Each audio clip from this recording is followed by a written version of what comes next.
Hello friends, full length test series जो हमारा चल रहा था, जिसमें हमने पहले पार्ट में 1 से लेके 60 तक क्वेश्चन किया था, ठीक है। और इस वीडियो में मैं 60 से लेकर के नेक्स्ट 125 क्वेश्चंस का सॉल्यूशन आपको कराऊंगा।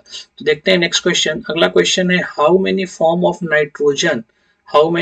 Of nitrogen are way in waste water. तो देखिए, नाइट्रोजन के कितने फॉर्म होते हैं? 4 फॉर्म होते हैं। कौन कौन से फॉर्म होते हैं इसकी बात कर लेते हैं। तो नाइट्रोजन के 4 फॉर्म होते हैं। कौन कौन से? ये लास्ट पॉइंट में हमने डिस्कस कर दिया था। पहला आपका हो गया ऑर्गेनिक अमोनिया, ठीक है। फिर आपका हो गया फ्री अमोनिया, और फिर आपका हो गया नाइट्रेट नाइट्रेट और फिर आपका हो गया नाइट्राइट ओके। नाइट्रेट की कॉन्सेंट्रेशन 45 मिलीग्राम पर लीटर होती है। नाइट्राइट आपका बिल्कुल 0 होता है, ठीक है। तो ये आपके 4 फॉर्म होते हैं। चलिए नेक्स्ट क्वेश्चन पे चलते हैं। अगला सवाल है, which of the following statement is और आर करेक्ट। कौन सा स्टेटमेंट है सही है? पहला स्टेटमेंट है, oil spill create a covering on the gills and fins of a sea creatures and obstruct their respiration and movement. बिल्कुल सही बात है, ठीक है। जो आपके सी क्रिएचर्स होते हैं, जैसे आपके फीसेस वगैरह हैं, तो वो लोग रेस्पिरेटरी सांस कहाँ से लेते हैं? अपने गिल्स के थ्रू। तो अगर आपका ऑयल स्पिल हुआ है तो फिर वो क्या करेगा कि रेस्पिरेटरी सिस्टम को ब्लॉक कर देगा, ठीक है, ऑब्स्ट्रक्शन कर लेगा। तो पहला स्टेटमेंट हमारा सही है। नेक्स्ट स्टेटमेंट है, oxygen is not required for the decomposition of marine pollutant, ठीक है। तो मेराइन पॉल्यूटेंट के डिकम्पोजिशन के लिए ऑक्सीजन की कोई रिक्वायरमेंट नहीं होती। तो दोनों ही हमारे स्टेटमेंट सही है। तो आंसर क्या हो जाएगा? 1 और 2, ठीक है। चलिए नेक्स्ट क्वेश्चन पे आते हैं। अगला question question number 62, waste produced in cotton mills. जो कॉटन मिल का वेस्ट होता है वो कैसा होता है? एमएसडब्ल्यू होता है, नॉन बायोडिग्रेडेबल, हैजार्डस और नॉन हैजार्डस। तो कॉटन मिल का जो वेस्ट होता है वो कैसा होता है? नॉन हैजार्डस, ठीक है। तो इसका आंसर क्या हो जाएगा? Non hazards. नेक्स्ट क्वेश्चन पे चलते हैं। What are the environmental routes of chemical used in exposure assessment. तो आपसे पूछा जा रहा है कि क्या why are the environmental routes of chemical used in exposure assessment. Exposure assessment यानी मूल्यांकन में जो केमिकल्स हैं उनका रूट्स क्या होता है, क्यों हम लोग लेते हैं इन्वायरमेंटल रूट्स, क्यों लेते हैं? तो आप ये लेते हैं to predict the source of discharge, ठीक है। किस लिए लेते हैं? To predict the source of discharge, कि ये कहां से आ रहा है ये जानने के लिए हम लोग उसके रूट्स को फाइंड आउट करते हैं, ठीक है। नेक्स्ट क्वेश्चन पे आते हैं। अगला सवाल, which of the following statement is और आर करेक्ट। कौन सा स्टेटमेंट इसमें से सही है? पहला है, mutation rate becomes high due to the effect of radiation, ठीक है। म्यूटेशन रेट क्या है? वो हाई है due to the effect of radiation. ये बिल्कुल सही बात है। एक्चुअली होता क्या है कि जब रेडिएशंस वगैरह होती है, ठीक है, समझिएगा इस चीज को, अगर रेडिएशंस होती है तो रेडिएशन होने से हमारा जो जेनेटिकल कैरेक्टर है, जो हमारा जेनेटिकल कैरेक्टर कौन सा जेनेटिकल कैरेक्टर? जैसे हमारे क्रोमोजोम वगैरह है, ठीक है। आपको पता है क्रोमोजोम में थोड़ा भी इधर उधर अगर हो जाएगा तो अलग तरीके की वैरायटी, अलग तरीके के स्पेसिस में कन्वर्ट हो जाएगा। तो जो क्रोमोजोम है हमारा, ठीक है, अगर रेडिएशंस होता है तो ये डैमेज होता है, इसमें प्रॉब्लम क्रिएट होती है और इसकी वजह से कुछ अलग ही स्पेसिस का जन्म हो जाएगा, ठीक है, कुछ अलग ही स्पेसिस का जन्म हो जाएगा। तो म्यूटेशन जो होता है वो जेन्युइनली किस लिए होता है, किसकी वजह से होता है? रेडिएशन के इफेक्ट से। तो पहला स्टेटमेंट हमारा क्या है? सही है, ठीक है। नेक्स्ट स्टेटमेंट कह रहा है कि higher class animal are less affected by these radiations. नहीं, हायर क्लास एनिमल यानी जो ह्यूमंस को इन्होंने हायर क्लास एनिमल कहा है, तो ह्यूमन जो है वो ज्यादा अफेक्टेड होते हैं, कम अफेक्टेड नहीं होता है। तो सेकंड स्टेटमेंट जो हमारा है वो क्या है? रॉन्ग है, ठीक है। सेकंड स्टेटमेंट रॉन्ग है। तो सेकंड रॉन्ग है, तो आपका आ जाएगा आंसर कौन सा? 1 और 3। Green plants are very sensitive to gamma rays. तो हमारा आंसर कौन सा आ जाएगा? 1 और 3, ओके। चलिए नेक्स्ट क्वेश्चन पे आते हैं। Which one of the following is or are non-biodegradable pollutant? Non-biodegradable pollutant इनमें से कौन सा है? तो देखिए, ये रेडियो एक्टिव एलिमेंट है तो ये डिग्रेड होगा नहीं, मरकरी डिग्रेड होगा नहीं, डीडीटी डिग्रेड होगा नहीं। तो सारे के सारे कैसे हैं? नॉन बायोडिग्रेडेबल पॉल्यूटेंट है, ठीक है। अगले क्वेश्चन पे आते हैं। Which of the following is an organic method of disposal of municipal solid waste. इनमें से कौन सा जो है वो ऑर्गेनिक मेथड है?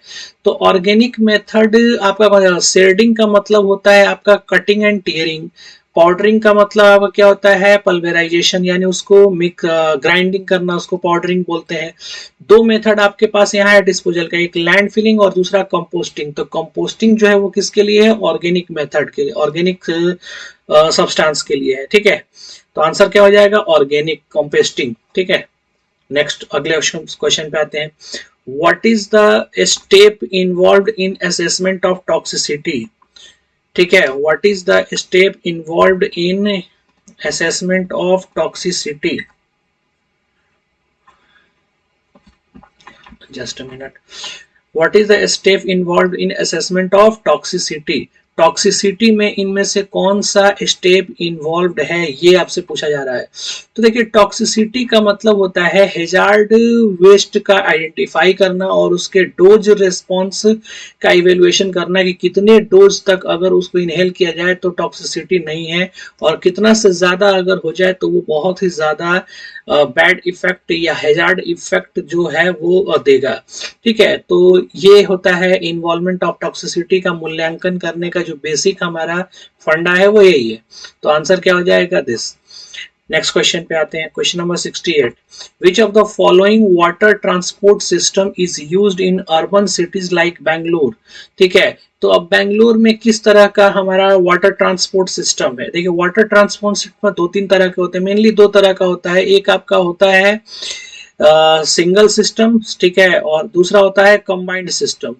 तो जो आपका आइसोलेटेड सिस्टम होता है, जो सिंगल सिस्टम होता है, उसमें क्या होता है कि सारे चीज जो है वो सेपरेट सेपरेट फ्लो होते हैं। जैसे आपका जो किचन का वेस्ट है, जो रेन वाटर वगैरह है, वो रेन वाटर अलग से आपका फ्लो होगा, ठीक है। और जो सीवरेज सिस्टम है जिसमें आपका किचन और वॉशरूम, बाथरूम, टॉयलेट, इन सब के जो वाटर निकलेंगे सैनिटरी वाला, ठीक है, तो वो आपका अलग से निकलेगा। तो अगर अलग से निकल रहा है दोनों चीजें तो वो हो गया आपका कैसा, सेपरेट सिस्टम। और अगर दोनों साथ में जा रहे हैं तो वो कैसा हो गया, कंबाइंड सिस्टम। तो आपसे पूछा जा रहा है कि किस टाइप का सिस्टम है बैंगलोर सिटीज में, ठीक है। तो ये सेपरेट सिस्टम है। सेपरेट सिस्टम हमारा सबसे बेस्ट सिस्टम होता है। नेक्स्ट क्वेश्चन, क्वेश्चन आपसे पूछ रहा है कि assume that approximately 60% of total suspended solid in a waste water sample is removed by primary sedimentation, यानी प्राइमरी सेडिमेंटेशन में कितना परसेंट रिमूव हो रहा है, 60%। अब आपसे पूछा जा रहा है calculate the mass of the removed organic, कितना परसेंट मास उसका रिमूव हुआ अगर total suspended solid present initially इतना है और वेस्ट वाटर एफ्लुएंट इतना है। ये मीटर क्यूब पर डे है, ठीक है, मीटर क्यूब पर डे। तो यहाँ पे कैलकुलेशन हम लोग करेंगे अभी, ठीक है, ध्यान दीजिएगा। सबसे पहले कैलकुलेट कर लेते हैं कि टोटल सस्पेंडेड सॉलिड कितना है। तो टोटल सस्पेंडेड सॉलिड आपका कितना है, 220 मिलीग्राम पर लीटर। ये 1 लीटर में 220 मिलीग्राम है। तो पूरे आपके वाटर वेस्ट वाटर का इक्विवेलेंट में कितना होगा, तो मैंने मल्टीप्लाई कर दिया यहाँ 1000 से। अब ये जो 1000 जो टोटल वाटर हमारा है एफ्लुएंट का, वो मीटर क्यूब पर लीटर में है, ठीक है, metre cube sorry per day में, मीटर क्यूब पर डे में है। तो आप इसको क्या करेंगे, चेंज करेंगे। तो मैं इसको क्या कर रहा हूँ, चेंज कर रहा हूँ, मीटर क्यूब को किस में चेंज कर रहा हूँ, लीटर में। अब इसको लीटर में चेंज करूंगा तो यहाँ पे क्या आ जाएगा, 10 टू द पावर 3 से मल्टीप्लाई हो जाएगा। Why, because 1 metre cube is equal to 10 to the power 3 litre, ठीक है, ये होता है। तो हमने 10 टू द पावर 3 से मल्टीप्लाई कर दिया। अब क्या होगा, जरा ध्यान दीजिएगा कि आपका ये लीटर और ये लीटर कैंसिल, और ये मिलीग्राम में है। अगर मैं इसको केजी में यहाँ पे लिखना चाहूं तो यहाँ मल्टीप्लाई हो जाएगा कितना, 10 टू द पावर -6 से। अब मैं क्यों कर रहा हूँ केजी में मल्टीप्लाइड, क्योंकि मैंने ऑप्शन में देखा कि सारे केजी पर डे में है, सारे किस में है, केजी पर डे में है, इसलिए मैंने इसको केजी में चेंज करने की कोशिश किया है, ठीक है। तो आपका यहाँ पे क्या आ जाएगा, 220। अब 10 टू द पावर 6 ये और 336 प्लस 6 ये सारे कैंसिल हो जाएंगे आपस में, तो बचेगा कितना, कुछ भी नहीं। और यूनिट क्या आ जाएगा, तो ऊपर में आपका केजी आ गया और नीचे में आपका डे आ गया, लीटर से लीटर तो कैंसिल हो गया। तो ये हमारा टोटल सस्पेंडेड सॉलिड है। अब इसका कितना परसेंट रिमूव होगा, तो 60%। तो 60 से मल्टीप्लाई कर दिया डिवाइडेड बाई 100, ये कैलकुलेशन कर लेंगे, हमारा आंसर आ जाएगा। तो इस कैलकुलेशन करने 2 जीरो से ये 1 जीरो कैंसिल, 22 into 6 मल्टीप्लाइड कर लिया, ये कितना आ जाएगा, 6 into 2 12, है ना, 6 इंटू 12 और 132 kg पर डे। तो आंसर क्या आ जाएगा, 132 kg पर डे। क्लियर है? चलिए अगले क्वेश्चन पे आते हैं। क्वेश्चन कर रहा है 70 कि which establish a relationship between the contaminants and a concern receptor. इनमें से कौन सा जो है वो कंसर्न और कंटामिनेंट कंसर्न यानी जो हमारा पॉल्यूटेंट है और जो रिसेप्टर है, इन दोनों के बीच में रिलेशनशिप डेवलप करता है। तो ये रिस्क कैरेक्टराइजेशंस का आपका सॉरी रिस्क टॉक्सिक असेसमेंट, जो टॉक्सिक असेसमेंट है हमारा यानी टॉक्सिसिटी की जो मूल्यांकन है वो इसी बेस पर हम लोग करते हैं। ठीक है, कि इन दोनों के बीच का रिलेशनशिप कैसा है, यानी कितने डोज में जो रिलीज किया गया पॉल्यूटेंट और कितना रिसेप्टर ने उसको एब्जॉर्ब किया। ठीक है, तो ये टॉक्सिसिटी की मूल्यांकन होती है। तो आंसर क्या हो जाएगा, बी। नेक्स्ट अगले क्वेश्चन पे आते हैं। Which of the following is not a characteristics of hazardous waste? इनमें से कौन सा hazardous waste का characteristics नहीं है? तो hazardous waste के characteristics को लिए मैंने आपको बताया था एक क्लास में ट्रिक। ठीक है, T stands for toxicity, T stands for toxicity, R stands for reactive, R से क्या होता है reactive, I से क्या होता है ignitable, इग्नाइटेबल, और सी से क्या होता है कोरोसिव, कोरोजन। ठीक है, कोरोसिव। तो ये चार जो है आपके ये हेजार्डस वेस्ट के कैरेक्टरिस्टिक्स हो गए, यानी टॉक्सिसिटी है, कोरोजन है, फ्लेमेबिलिटी को ही आप इग्निशन कह सकते हो, इसी को तो आप इग्निशन बोलते हो, तो ये भी आपका है। यानी लीकेज जो है वो इसका पार्ट नहीं है। तो आंसर क्या हो जाएगा, लीकेज। नॉट पूछ रहा है ना क्वेश्चन में, नॉट, तो आंसर क्या हो जाएगा, लीकेज। क्लियर है? चलिए अगले क्वेश्चन पे आते हैं।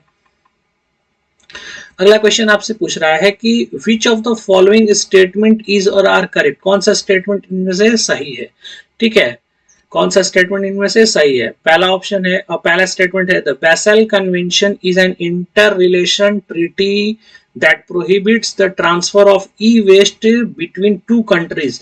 अब देखिए, ये जो बेसल कन्वेंशन है ये बेसिकली हेजार्डस वेस्ट का जो ट्रांस बाउंड्री मूवमेंट होता है उसके लिए बनाया गया है ना। Ministry of environment and forest climate change जो है उसने इसको बनाया है वेसल कन्वेंशन को, किस चीज के लिए, जो हमारा हेजार्डस वेस्ट है उसके ट्रांस बाउंड्री मूवमेंट के लिए, यानी एक कंट्री से दूसरे कंट्री में मूवमेंट के लिए। ठीक है, ध्यान से समझिएगा इस चीज को, यानी एक कंट्री से दूसरे कंट्री में मूवमेंट के लिए ministry of environment forest climate change जो है वो उसने बेसल कन्वेंशन बनाया। और इस कन्वेंशन में एक साफ नोटिस जारी की गई है कि कोई भी कंट्री किसी भी दूसरे कंट्री में, यानी इंडिया की अगर बात कर लें तो इंडिया के अंदर कोई भी दूसरा कंट्री जो है वो किसी भी तरह का हेजार्डस वेस्ट डंपिंग के लिए, डिस्पोजल के लिए इंडिया में इंपोर्ट नहीं करेगा। ठीक है, इंडिया में इंपोर्ट नहीं करेगा, यानी बाहर से कोई भी जो देश है, कोई भी कंट्री है, इंडिया के अंदर वो इंपोर्ट नहीं कर सकता है ना। उसके ऊपर उसने प्रतिबंध लगाया है, प्रोहिबिट किया है, ठीक है, ट्रांसफर करने के लिए। तो उसी स्टेटमेंट को इन्होंने बोला है, यानी ये स्टेटमेंट हमारा सही है। तो फर्स्ट स्टेटमेंट हमारा सही है। सेकंड आपसे पूछा जा रहा है, सेकंड कि Maharashtra is the largest producer of e waste in India. तो बिल्कुल सही बात है, जो महाराष्ट्र है हमारा वो सबसे बड़ा जो है वो ई वेस्ट का प्रोडक्शन सिटी है, प्रोडक्शन स्टेट है। ठीक है, sorry. The main source of electronic waste in India are government and private industry sector with together contribute 70% of total waste generation।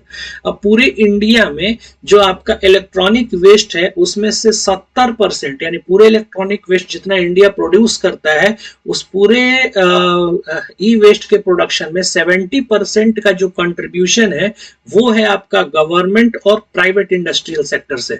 तो तीनों ही स्टेटमेंट सही है, तो हमारा आंसर क्या हो जाएगा, all statements are true. Okay, next question पे चलते हैं। Which of the following element is are responsible for e waste. इनमें से कौन सा जो है रेस्पॉन्सिबल है ई वेस्ट के लिए। ठीक है, ई वेस्ट के लिए। चलिए, तो 73 में देखते हैं सेलेनियम, लेड, कैडमियम। अब ये जो आपको दिख रहा है सेलेनियम, लेड, कैडमियम, ये सारे के सारे ई वेस्ट में मौजूद रहते हैं। ई वेस्ट का मतलब कोई भी ऐसा गैजेट जो इलेक्ट्रॉनिक गैजेट है, जैसे आपके मोबाइल फोन्स वगैरह, उनमें ये सारे ही चीजें उसमें होती हैं। तो सारे रेस्पॉन्सिबल हैं किसके लिए? ई वेस्ट के लिए। ठीक है। और मैं आपको बता दूं कि इनकी वजह से जो सबसे ज्यादा प्रॉब्लम होता है ना, अच्छा चलिए वो आगे डिस्कस करेंगे। नेक्स्ट अगला क्वेश्चन है कि which are the crushing and grinding municipal solid waste, इनमें से कौन सा जो है वो क्रशिंग एंड ग्राइंडिंग के लिए फेमस है? तो देखिए क्रशिंग एंड ग्राइंडिंग के लिए फेमस कौन सा है? पल्वेराइजेशन। पल्वेराइजेशन का मतलब ही होता है क्रशिंग एंड ग्राइंडिंग, और इसके लिए जो इक्विपमेंट्स लगता है उसको बोलते हैं कम्युनिटेटर। ठीक है, कम्युनिटेटर। नेक्स्ट अगला क्वेश्चन पे आते हैं। Question number 75, cutting and tearing. Cutting and tearing के लिए जो टर्म डिसाइड करते हैं उसको बोलते हैं शेयर्डिंग। ठीक है, शेयर्डिंग। और शेयर्डिंग के लिए जो इक्विपमेंट्स यूज करते हैं उसको बोलते हैं मैक्रेटर। अब ये मैक्रेटर एंड कम्युनिटेटर, ये दोनों तरह के इंस्ट्रूमेंट जो है वो वेस्ट वाटर के ट्रीटमेंट प्लांट में लगाए रहते हैं। किस लिए लगाए रहते हैं? कि जब वेस्ट वाटर ट्रीटमेंट प्लांट में आपका वेस्ट वाटर फ्लो करेगा तो उसमें जो सीवेज कंटेंट होता है उसको मैक्रेटर और कम्युनिटेटर के द्वारा स्मॉल स्मॉल पीसेस में कट करते हैं, और फिर उसको एकदम बारीकी से, एकदम छोटे छोटे पार्टिकल्स में उसको ब्रेक करने के लिए ये चीजें लगाई जाती हैं। ठीक है, मैक्रेटर और कम्युनिटेटर। तो शेयर्डिंग कौन करेगा? मैक्रेटर। और पल्वेराइजेशन कौन करेगा? कम्युनिटेटर। नेक्स्ट अगले क्वेश्चन पे आते हैं। Which of the following is a controlled application of wastewater on the land surface? अब आपने क्या किया कि लैंड सरफेस पर कोई भी वेस्ट वाटर डंप कर दिया। लैंड सरफेस पर क्या कर दिया? कोई भी वेस्ट वाटर को डंप कर दिया, है ना। और आप चाहते हो कि वो स्पेसिफाइड लेवल ऑफ ट्रीटमेंट उसको मिल जाए, यानी लैंड सरफेस पर आपने वेस्ट वाटर दे दिया और आप चाहते हो कि वो जो वेस्ट वाटर है वो ट्रीट हो जाए। तो इसके लिए लैंड ट्रीटमेंट की रिक्वायरमेंट होगी, यानी जिस लैंड पर आप उसको डिस्पोज कर रहे हो वो लैंड आपका जो है वो ट्रीटेड होना चाहिए। तो आंसर क्या हो जाएगा? Land treatment. नेक्स्ट क्वेश्चन पे आते हैं। Question number 77, improved wastewater sludge constitute which of the following? जो improved wastewater sludge है उसके पास क्या होगा? ठीक है, improved wastewater, तो इसके पास क्या होगा? Chemical and organic solid. इसके पास क्या होगा? Chemical and organic solid. देखो सेटल्ड सॉलिड नहीं होगा, क्योंकि सेटल्ड सॉलिड जो आपका वो स्लज हो गया, केमिकल स्लज होगा नहीं।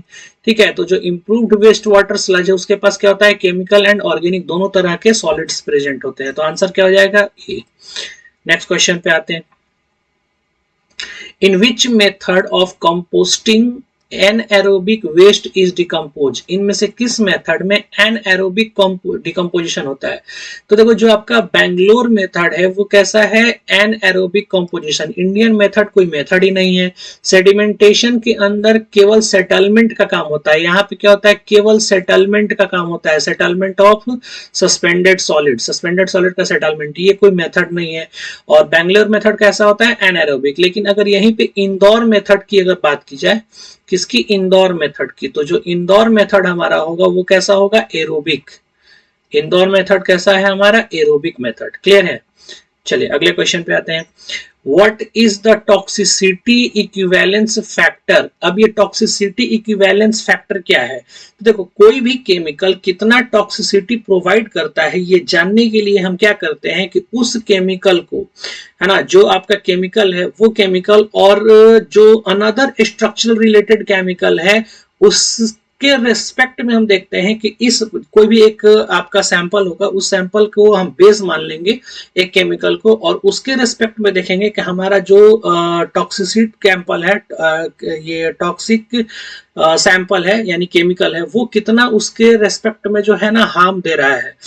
तो ये एक तरीके का रेशियो है, ratio of toxicity of chemical to that of another structure related chemical chosen as a reference, है ना। जो अनदर है उसको हम लोग रेफरेंस की तरह लेते हैं और देखते हैं कि इस रेफरेंस वाले केमिकल के रेस्पेक्ट में हमारा जो टॉक्सिक केमिकल है वो कितना इफेक्ट दे रहा है। तो ये हमारा होता है इक्विवेलेंस फैक्टर। नेक्स्ट अगला क्वेश्चन देखते हैं। Which of the following is correct order of EIN? जो ऑर्डर है EIN का वो क्या है?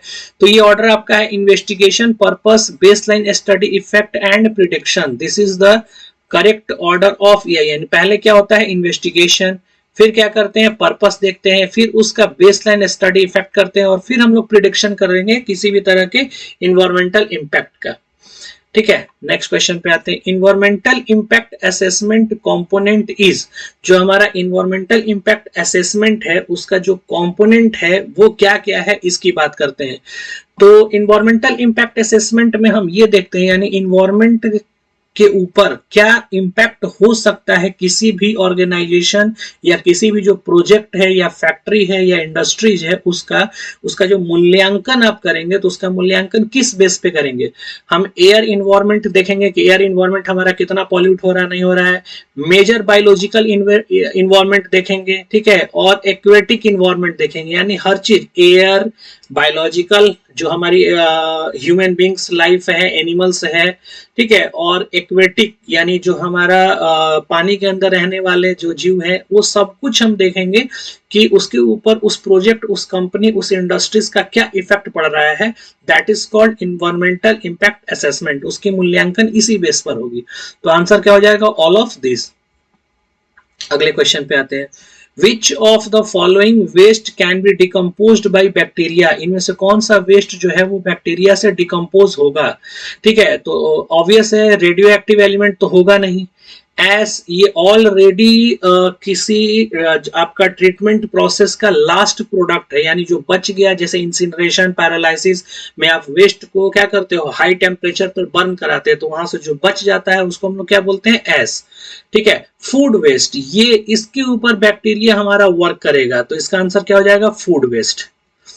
चलिए नेक्स्ट क्वेश्चन देखते हैं। क्वेश्चन नंबर 83 कह रहा है, कंसीडर द फॉलोइंग स्टेटमेंट। पहला स्टेटमेंट से Leopold matrix is a method of environmental impact assessment. ठीक है, बिल्कुल सही स्टेटमेंट है। देखिए यहाँ पे एक पॉइंट देखेंगे कि लियोपोल्ड मैट्रिक्स जो है ये एक तरीके का क्वालिटेटिव इन्वायरमेंटल इंपैक्ट असेसमेंट है, यानी क्वालिटेटिव मूल्यांकन करता है, और इस मेथड को डेवलप किया गया था 1971 में। कब डेवलप किया था, 1971 में। तो ये मेथड आपका जो है वो इन्वायरमेंटल इंपैक्ट असेसमेंट के लिए ही है, जाना जाता है, लियोपोल्ड मैट्रिक्स। सेकंड है, presently the responsibility of EIA has been passed on the proponent of the project. ठीक है, ये भी बिल्कुल सही बात है, जो प्रोपोनेंट है प्रोजेक्ट के, उनके ऊपर रिस्पॉन्सिबिलिटी जो है ना वो इन्वायरमेंटल इंपैक्ट असेसमेंट से बहुत सारी चीजें दी जाती है। तो दोनों ही स्टेटमेंट हमारा सही है, तो आंसर क्या हो जाएगा, 1 and 2। चलिए नेक्स्ट क्वेश्चन पे आते हैं। What is the maximum concentration of total solid present, यानी जो टोटल सॉलिड्स प्रेजेंट है इसका मैक्सिमम कंसंट्रेशन कितना होगा। तो ये वैल्यू होती है 1200 मिलीग्राम पर लीटर के आसपास होता है। एग्जैक्ट 1200 नहीं होता, लेकिन इसी के आसपास चीजें रहती हैं। ठीक है, नेक्स्ट क्वेश्चन पे आते हैं।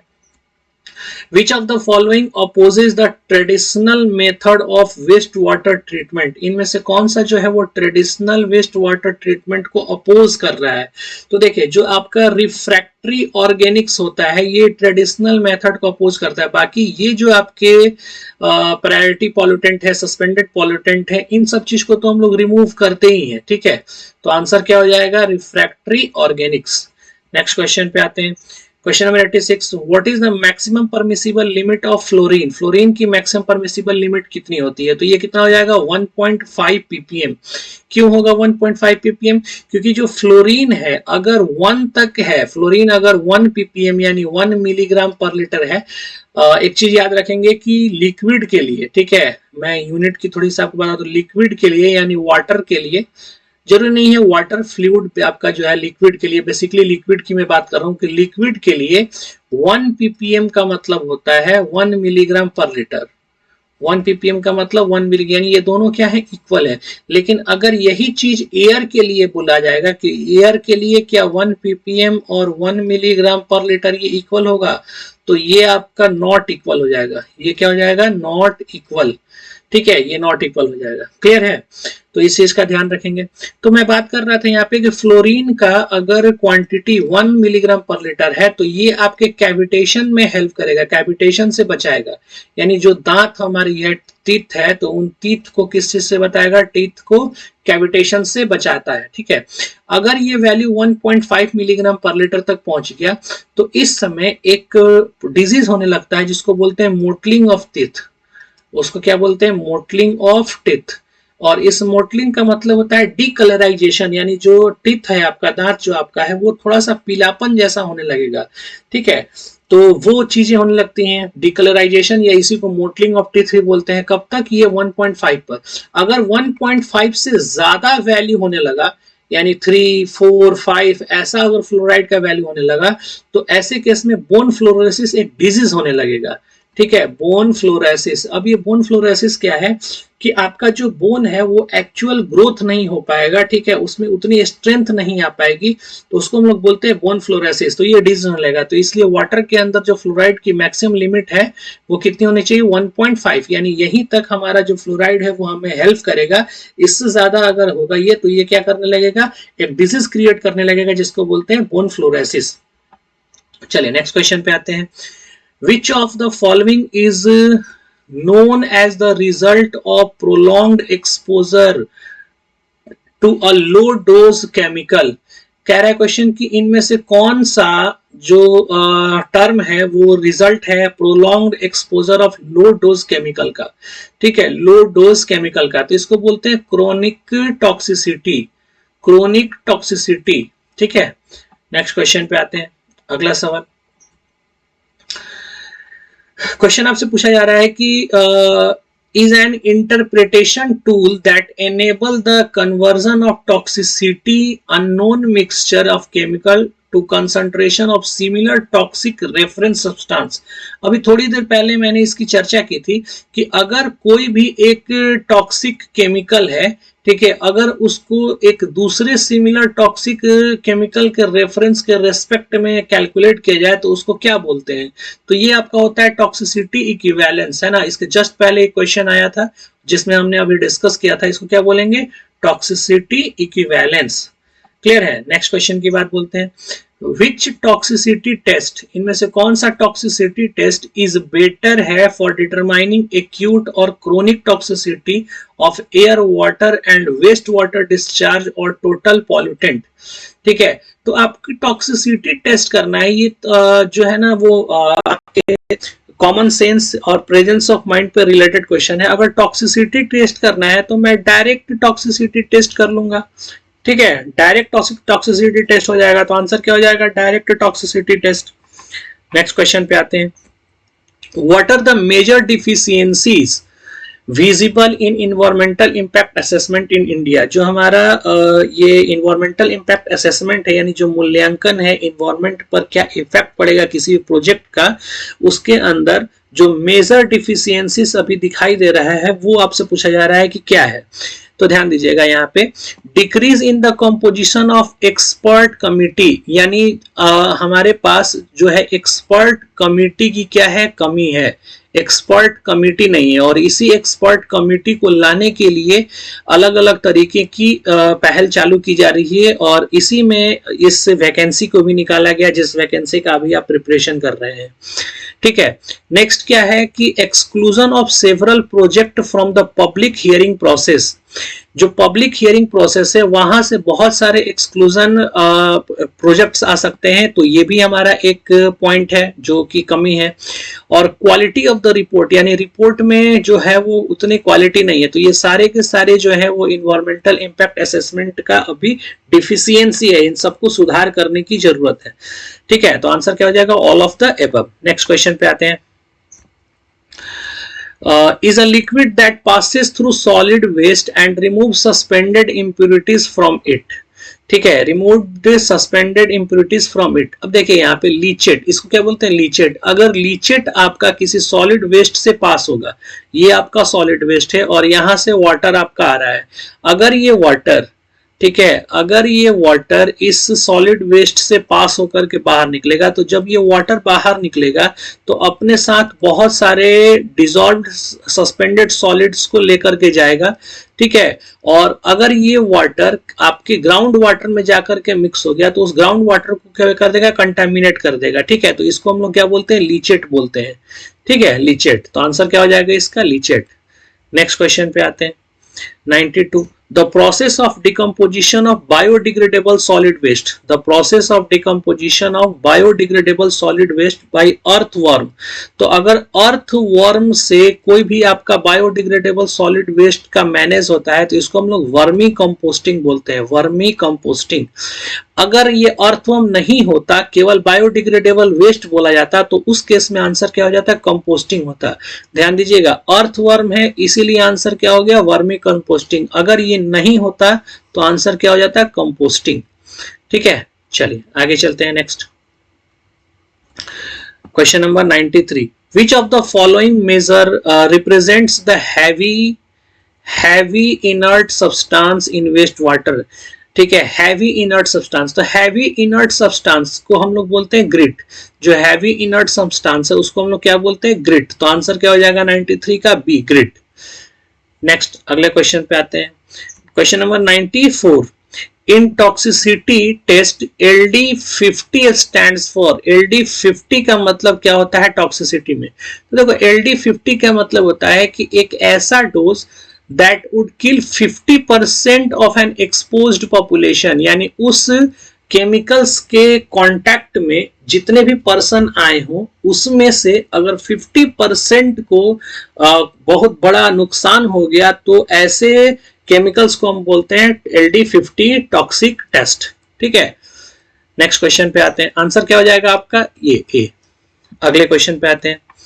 इसलिए LD50 इसको बोला जाता है। ठीक है, LD50। Next, which one of the following stages of environmental impact assessment is the most controversial? कि आपका जो इन्वायरमेंटल इंपैक्ट असेसमेंट का स्टेज है, कितने स्टेज होते हैं टोटल इन्वायरमेंटल इंपैक्ट असेसमेंट के? ये भी एक क्वेश्चन है। इन्वायरमेंटल इंपैक्ट असेसमेंट के टोटल कितने स्टेज होते हैं? आप कमेंट बॉक्स में बताएंगे कि इन्वायरमेंटल इंपैक्ट असेसमेंट के टोटल कितने स्टेज होते हैं, है ना। टोटल स्टेज जो है वो कितना होगा ये आप बताएंगे। अब आपसे पूछा जा रहा है कि इनमें से कौन सा सबसे ज्यादा कंट्रोवर्शियल रहता है? तो कंट्रोवर्शियल होती है प्रिडिक्शन की, प्रिडिक्शन ऑफ इफेक्ट्स। जो इन्वायरमेंटल इंपैक्ट असेसमेंट हम लोग करते हैं, मूल्यांकन जो करते हैं, उसमें जो प्रिडिक्शन करते हैं कि हमारा ये जो प्रोजेक्ट है, जिस कंपनी या जिस इंडस्ट्री या जिस फैक्ट्री, जिस प्रोजेक्ट का आप इम्पैक्ट देख रहे हो इन्वायरमेंट पर, तो उसकी जो प्रिडिक्शन की जाती है वो सबसे ज्यादा कंट्रोवर्शियल रहता है। क्योंकि अगर आप एक गवर्नमेंट ऑफिसर हैं और आपने किसी प्रोजेक्ट का इन्वायरमेंटल इंपैक्ट असेसमेंट किया तो आप उसके हर एक नेगेटिव पॉइंट को देखोगे, लेकिन जो आपका प्रोजेक्ट का ऑनर है, ठीक है, तो वो ऑनर अपने प्रोजेक्ट को रन कराने के लिए उस नेगेटिव पॉइंट्स को, यानी उसके प्रोजेक्ट के थ्रू जो इन्वायरमेंटल नुकसान होगा उसको वो थोड़ा सा छिपाने की कोशिश करेगा। तो इन दोनों के बीच में हमेशा जो होता है एक कंट्रोवर्शियल बना रहता है इस प्रिडिक्शन को लेकर के। ठीक है, तो आंसर क्या हो जाएगा? Prediction of effect. Next question पे आते हैं। Which of the following statement is or are correct? ठीक है, पहला स्टेटमेंट है, first statement, the concept of environmental impact assessment originated in the United States of America। ठीक है, कि जो कॉन्सेप्ट जो लिया गया है इन्वायरमेंटल इंपैक्ट असेसमेंट का, ये कहां से लिया गया है? यूनाइटेड स्टेट ऑफ अमेरिका से लिया गया है। लेकिन ये आपका स्टेटमेंट क्या है? गलत है। ठीक है, यूनाइटेड स्टेट ऑफ अमेरिका से नहीं लिया गया है ये। तो फर्स्ट स्टेटमेंट आपका क्या हो गया? गलत हो गया। नाउ नेक्स्ट है, in India the ministry of environment forest used N environmental impact assessment notification इन 2006। नहीं, 2006 में इसने नहीं लाया। ठीक है, ये आपका आया है इन 1976। कब आया है ये नोटिफिकेशन? इन 1976। ठीक है, तो आंसर क्या हो जाएगा? नाइदर वन नॉर टू, यानी दोनों के दोनों स्टेटमेंट क्या है? गलत है। ठीक है, दोनों के दोनों स्टेटमेंट क्या है? गलत है। एक मिनट, जस्ट अ मिनट, ये उल्टा कर लिया मैंने। ठीक है, ये नोटिफिकेशन तो 96 में ही आया है। आई एम सॉरी टू से, थोड़ा करेक्शन कर लेंगे इसमें। ठीक है, इसमें करेक्शन कर लेंगे आप। ये जो आपका नोटिफिकेशन आया है ये 96 में ही आया है, ये 2006 में ही आया है।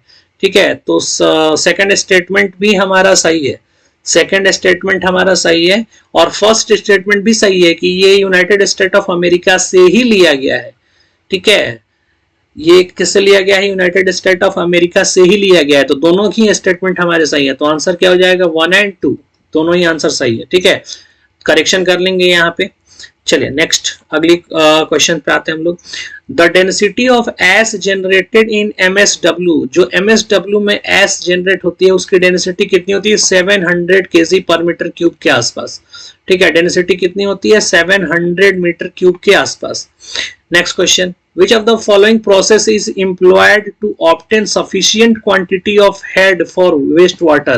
अगर आपको sufficient quantity of head चाहिए waste water का अपने पूरे ट्रीटमेंट प्रोसेस में, तो आप क्या लगाओगे? पंपिंग का प्रयोग करोगे। ठीक है, क्योंकि स्क्रीनिंग से वाटर का हेड लॉस होगा। आप स्क्रीन चेंबर लगाएंगे और वाटर यहां से फ्लो होगा, आकर के टकराएगा तो उसका मोमेंटम लॉस होगा, यानी वाटर का हेड लॉस होगा। ठीक है, ऑक्सीडेशन से भी लॉस होगा, फर्मेंटेशन से भी लॉस होगा, लेकिन पंपिंग से ही आप अपने वाटर हेड को बढ़ा सकते हो। ठीक है, तो आंसर क्या हो जाएगा? पंपिंग। नेक्स्ट क्वेश्चन पे आते हैं। Which of the following is the most commonly used coagulant? ये सबसे सिंपल क्वेश्चन है वेस्ट वाटर इंजीनियरिंग में। जो हम लोग मोस्ट कोगुलेंट यूज करते हैं वो कौन सा यूज करते हैं? एलम। ठीक है, एलम यूज करते हैं। आप जरा यहाँ कमेंट बॉक्स में मेरे को बताएंगे कि टोटल टाइप्स ऑफ कोगुलेंट्स कौन कौन से होते हैं। ठीक है, कितने टाइप्स के कोगुलेंट हैं, कौन कौन सा कोगुलेंट हम लोग यूज करते हैं। चलिए अगले क्वेश्चन पे मैं चलता हूँ। Question number 100।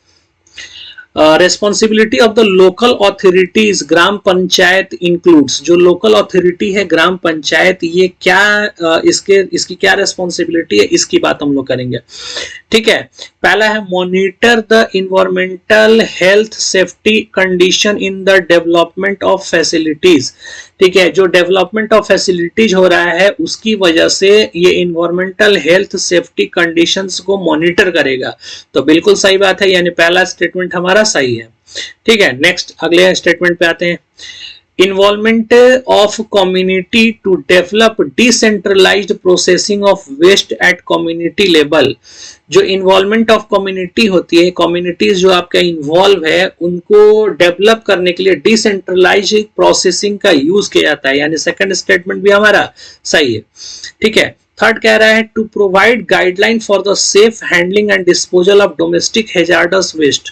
नहीं, ये जो लोकल अथॉरिटी है ये गाइडलाइन प्रोवाइड नहीं करती है। गाइडलाइन कौन प्रोवाइड करता है? ये गाइडलाइन प्रोवाइड करता है ministry of environment forest climate change, उसने गाइडलाइन प्रोवाइड किया है, या central pollution control board CPCB ने गाइडलाइन प्रोवाइड किया है। ये लोकल अथॉरिटी का काम है कि उनके द्वारा जो गाइडलाइन दी गई है उसका इंप्लीमेंटेशन कराना, ठीक है, उसको लागू कराना, ये इनका काम होता है। तो ये गाइडलाइन प्रोवाइड नहीं करते हैं, तो यानी थर्ड स्टेटमेंट हमारा क्या है? गलत है। फोर्थ क्या है? Regulating inter state movement of waste. अब ध्यान दीजिएगा, ये इंटर स्टेट का मतलब होगा एक राज्य से दूसरे राज्य में। तो एक स्टेट से दूसरे स्टेट में ये जो भी ट्रांसफॉर्मेशन या मूवमेंट का काम होता है, ये सारा चीज जो है ना SPCB यानी स्टेट पॉल्यूशन कंट्रोल बोर्ड जो है वो रेगुलेट कराता है। ये लोकल अथॉरिटी के बस की बाहर की बात है, उनके अंडर में ये नहीं आता। तो फोर्थ स्टेटमेंट भी हमारा क्या है? रॉन्ग है। तो आंसर क्या हो जाएगा? First and second. ठीक है, चलिए अगले सवाल पे आते हैं। If the MDD maximum daily dose for the target population is smaller than the RFD, the exposure is considered relatively. The exposure is considered relatively. तो अगर आपका मैक्सिमम डेली डोज जो है किसी भी टारगेट पॉपुलेशन के लिए अगर कम है ना, RFD से, तो इसको सेफ कंडीशन माना जाएगा। इसको क्या माना जाएगा? Safe condition. ठीक है, इसको क्या माना जाएगा? Safe condition. नेक्स्ट चलते हैं अगला सवाल। Which of the following waste water component are removed by chemical fixation? ठीक है, कि इनमें से कौन सा वेस्ट वाटर कंपोनेंट जो है वो रिमूव होगा किस चीज के? केमिकल फिक्सेशन से। ठीक है, तो ध्यान दीजिएगा, सस्पेंडेड सॉलिड को रिमूव करने के लिए हम लोग स्क्रीनिंग वगैरह का काम करते हैं। मेटल्स को रिमूव करने के लिए केमिकल्स के रिक्वायरमेंट नहीं है। हाँ, फास्फोरस, ध्यान दीजिएगा, फास्फोरस को रिमूव करने के लिए हम लोग केमिकल फिक्सेशन का काम करते हैं। BOD जो रिमूव होता है वो किस चीज से रिमूव होता है? तो इसके लिए यूनिट है हमारे पास, ट्रिकलिंग फिल्टर है, एक्टिवेटेड स्लज प्रोसेस है। ठीक है, इस तरीके से हमारे बहुत सारे वेस्ट वाटर ट्रीटमेंट के यूनिट हो गए, इमहॉफ कोन है, तो उससे हम लोग ये सब रिमूव करते हैं। तो आंसर क्या हो जाएगा? फास्फोरस। नेक्स्ट क्वेश्चन पे आते हैं। Which of the following is not a component of risk characterization, इनमें से कौन सा जो है वो रिस्क कैरेक्टराइजेशन का कंपोनेंट नहीं है। तो to study exposure duration frequency and magnitude, ये तो रिस्क कैरेक्टराइजेशन का कंपोनेंट है ही, ठीक है, कि कोई भी केमिकल जो है उसका एक्सपोजर ड्यूरेशन कितना रहेगा, फ्रीक्वेंसी कितनी होगी, किस मैग्नीट्यूड का होगा, तो वो आपका जो हैजार्ड इफेक्ट देगा। तो इसी को तो रिस्क कैरेक्टराइजेशन कहते हैं।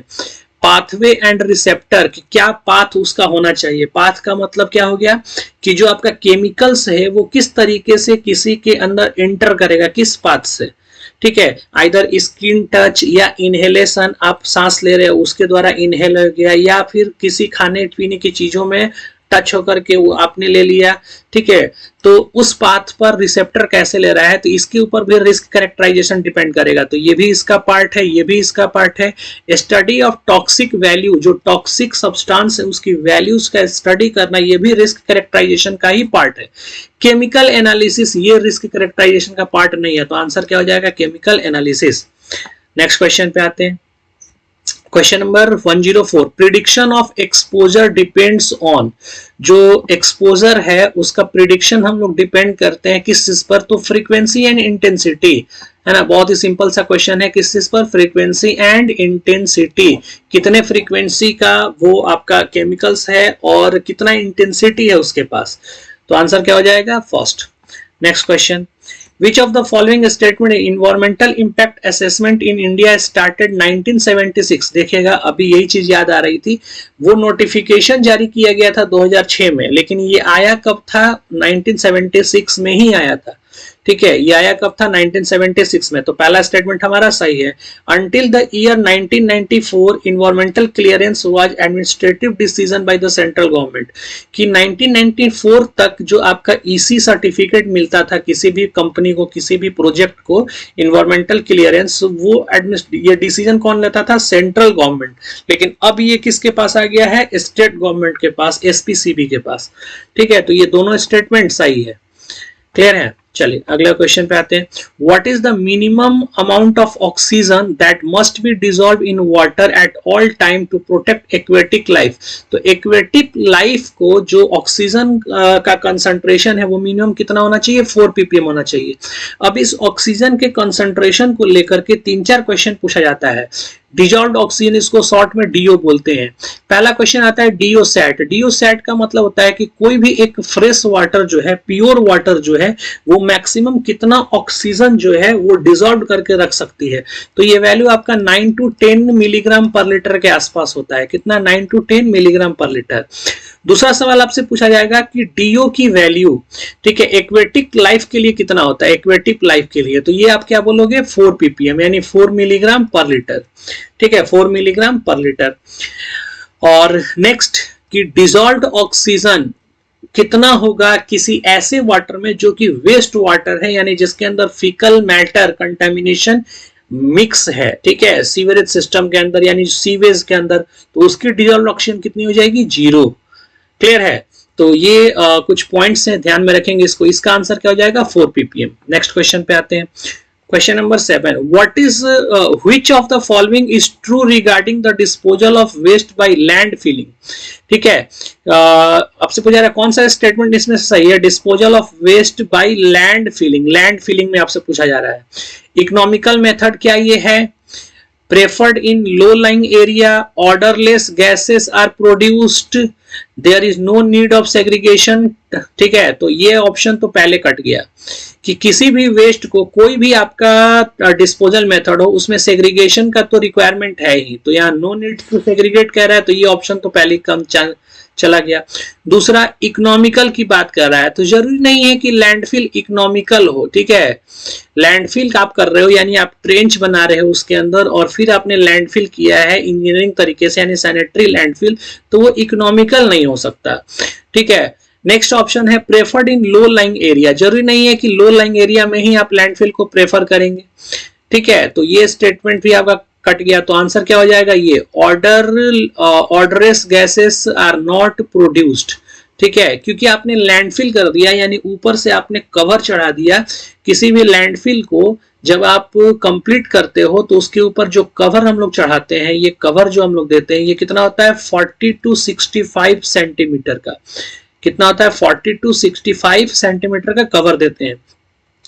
ध्यान दीजिएगा, अगर आपसे ये पूछ ले कि आपने लैंडफिल का काम स्टार्टअप किया है और वर्क एंड होने वाला है उस पर्टिकुलर डे का, यानी आज सुबह से आपने स्टार्ट किया है, आपका पूरा प्रोसेस कंप्लीट नहीं हुआ है, लेकिन अब शाम हो गई है, अब आपको वर्क को बंद करना है, तो आप मिनिमम 15 सेंटीमीटर का उसके ऊपर कवर चढ़ा करके ही और फिर वर्क को आप द एंड करेंगे उस पर्टिकुलर डे के लिए, है ना। तो वर्किंग डे में अगर एंडिंग करना है तो कितना कवर देते हैं 15 सेंटीमीटर का, और जब फाइनल आपका हो जाएगा ये लैंड फिलिंग का काम तो उस समय कवर कितना का होगा 40 to 65 सेंटीमीटर का।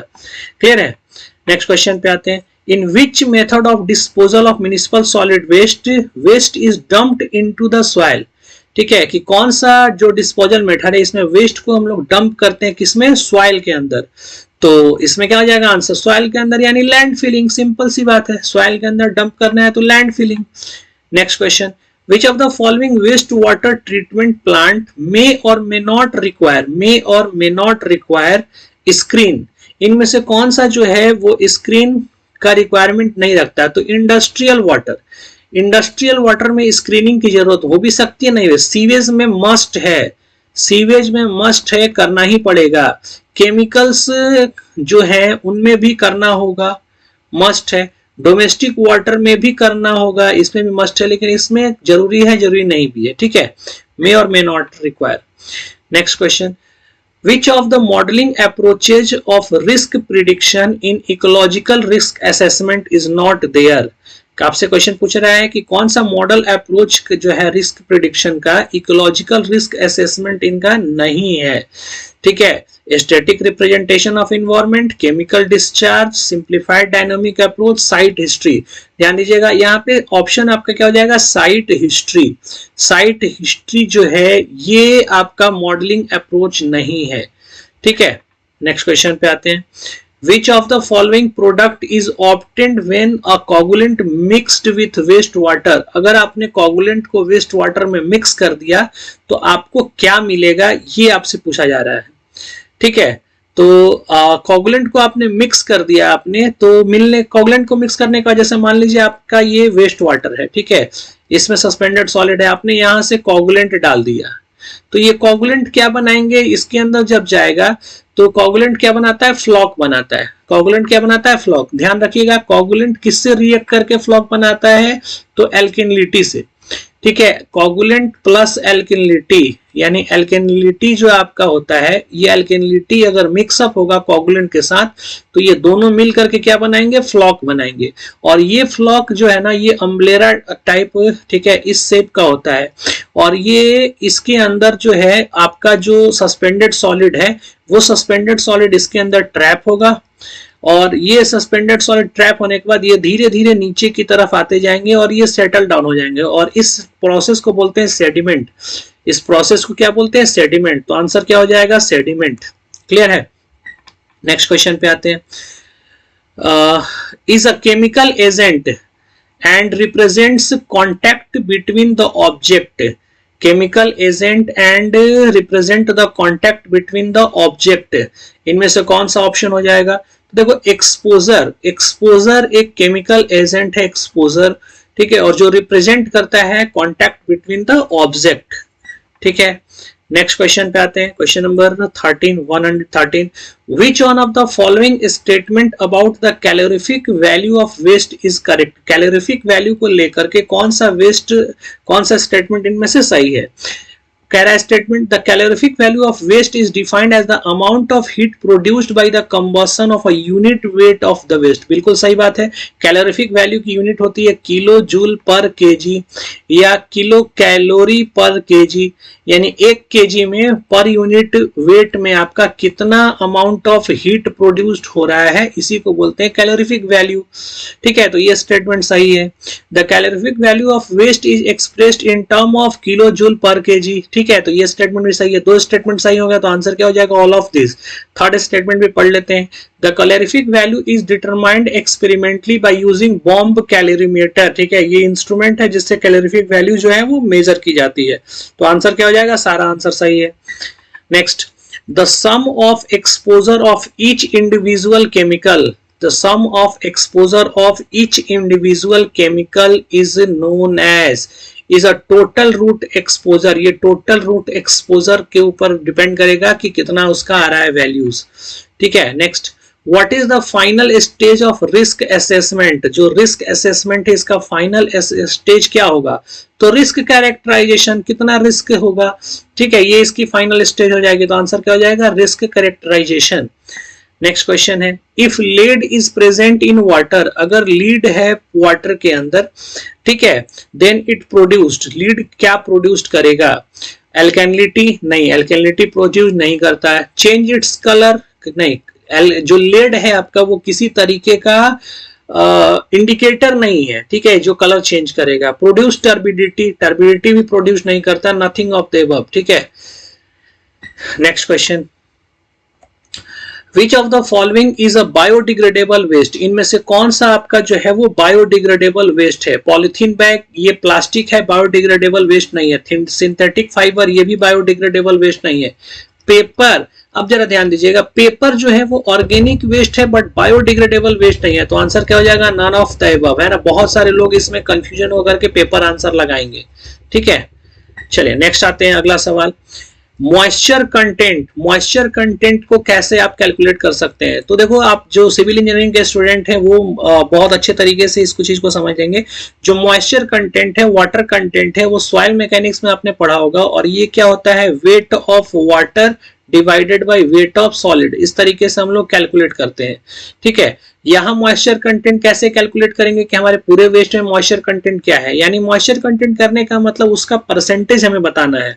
तो पहले हम ऊपर में टोटल वेट ले लेंगे, क्या ले लेंगे, टोटल वेट। और टोटल वेट कैसे आ जाएगा, ड्राई वेट सैंपल का और वेट दोनों को ऐड कर दिया, टोटल वेट आ गया, डिवाइडेड बाई जो वेट है उसमें से ड्राई वेट को माइनस कर लेंगे, ठीक है, पूरे वेट में से ड्राई वेट को माइनस कर लेंगे, तो यहाँ पे आपका वेट आ जाएगा, और इनटू 100, तो ये आपका दे देगा मॉइस्चर कंटेंट, ठीक है। तो ऑप्शन कौन सा आ जाएगा, सी।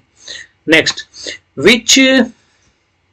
which is the waste water after physical and biological removal of solid, जो physical and biological removal अगर आपने कर दिया तो फिर उस वेस्ट वाटर को क्या आप बोलोगे। तो देखो, फिजिकल जो होता है वो आपका होता है प्राइमरी ट्रीटमेंट, और बायोलॉजिकल अगर भी हो गया तो उसको बोलेंगे सेकेंडरी ट्रीटमेंट। तो दोनों से अगर पास आउट हो गया वाटर तो अभी इसको बोलेंगे secondary treatment waste water, secondary treatment waste water, ठीक है। तो इसको क्या बोलेंगे, सेकेंडरी ट्रीटेड वेस्ट वाटर। अच्छा, पहला ऑप्शन और दूसरे ऑप्शन में यहाँ एक कंफ्यूजन है, सेकेंडरी ट्रीटेड वेस्ट वाटर, यहाँ ट्रीटेड लिखा हुआ है, ट्रीटेड नहीं है, अभी भी ये वेस्ट ही है। ऐसा नहीं है कि आपका सेकेंडरी ट्रीटमेंट यानी बायोलॉजिकल हो गया तो आप उस वेस्ट वाटर को ड्रिंकिंग पर्पज से यूज कर लोगे। ड्रिंकिंग पर्पज से यूज करने के लिए हमें 3rd डिग्री ट्रीटमेंट प्रोवाइड करना पड़ेगा, ठीक है। तो इसलिए इसको ट्रीटेड वेस्ट वाटर ही कहेंगे, ठीक है।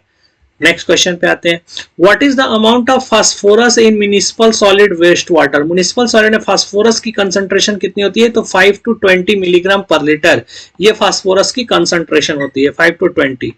Next, the process of burning municipal solid waste at high temperature, high temperature पर अगर किसी भी वेस्ट को आप बर्न करते हैं तो उसको इंसिनरेशन बोलते हैं। कंपोस्टिंग का मतलब क्या होता है कि आप कंपोस्ट करते हो। लैंड फिलिंग का मतलब ट्रेंचेज बना करके आपने डाल दिया। शेडिंग का मतलब cutting and tearing, cutting and tearing जो मैक्रेटर के थ्रू होता है। Next question, vinyl chloride is widely used in the manufacturing of, vinyl chloride को सबसे ज्यादा किस चीज की यूज में यूज करते हैं, तो प्लास्टिक के फॉर्मेशन में, ठीक है। विनाइल क्लोराइड एक तरीके का प्लास्टिक ही है। चलिए अगले सवाल पे आते हैं, how does the waste water enter in the reactor, reactor में जो है वेस्ट वाटर वो किस तरीके से इंटर करता है। From top and bottom, from the side, from below, from the top, किस तरीके से एंटर करता है। देखो ये क्वेश्चन जानबूझ करके बार बार पूछा जाता है, ठीक करके, क्योंकि बहुत सारे लोग होंगे जो इसमें कंफ्यूजन में पढ़ा नहीं होगा, तो वो डायरेक्ट आंसर लगा देंगे, या तो टॉप से या बॉटम से मारेंगे, या फिर जनरली वो टॉप से मारेंगे। लेकिन जो रिएक्टर में वाटर इंटर होता है वो कहां से होता है, फ्रॉम बिलो, नीचे से वाटर इंटर होता है, ठीक है, फ्रॉम बिलो। नेक्स्ट क्वेश्चन देखते हैं, आंसर क्या हो जाएगा, फ्रॉम बिलो, ये गलत हो जाएगा आपका, ठीक है, आंसर क्या हो जाएगा, from below. Next, which of the following is a common indicator used in the evaluation of organic waste। organic waste की evaluation में जो common indicator हम लोग यूज करते हैं वो कौन सा है, ठीक है। तो कॉमन इंडिकेटर जो आपका होता है वो कॉलीफॉर्म होता है, जो फंगल कॉलीफॉर्म होता है। कैसा कॉलीफॉर्म होता है, फंगल कॉलीफॉर्म, ठीक है, इसको हम लोग यूज करते हैं एज अ कॉमन इंडिकेटर। अच्छा, बहुत सारे लोग इसमें ना इकोलाई मार देंगे, ध्यान दीजिएगा, इकोलाई यानी जो एस्क्रिचिया कोली होता है वो बैक्टीरिया वेस्ट वाटर में होता है, जो कि आपका यूजफुल बैक्टीरिया है, हार्मफुल बैक्टीरिया नहीं है, लेकिन इसकी टेस्टिंग हम लोग नहीं कर पाते, इसलिए हम लोगों ने क्या कर दिया, कॉलीफॉर्म का टेस्टिंग किया, ठीक है। और ये कौन सा कॉलीफॉर्म होता है, फंगल कॉलीफॉर्म। तो फंगल कॉलीफॉर्म का हम लोग इवेल्युएशन करते हैं। Last question, among the following which is are not pre treatment unit. इनमें से कौन सा प्री ट्रीटमेंट यूनिट नहीं है। तो बार और बार स्क्रीन एंड ग्रिड चेंबर ये प्री ट्रीटमेंट यूनिट है। फ्लो इक्वलाइजेशन एंड प्रोपोर्शन ये भी प्री ट्रीटमेंट यूनिट है। न्यूट्रलाइजेशन ऑफ पीएच एट बेसन टैंक इसको भी pre treatment. Neutral removal tank ये सेकेंडरी है, क्योंकि न्यूट्रिएंट आप रिमूव कर रहे हैं, यानी ऑर्गेनिक मैटर रिमूव कर रहे हैं। न्यूट्रिएंट का मतलब क्या, ऑर्गेनिक मैटर रिमूव करना, और ऑर्गेनिक मैटर रिमूव करने का मतलब क्या हुआ, बायोलॉजिकल, है ना। ऑर्गेनिक मैटर का रिमूव करने का मतलब क्या हो गया, बायोलॉजिकल ट्रीटमेंट, ठीक है। तो आंसर क्या हो जाएगा ये।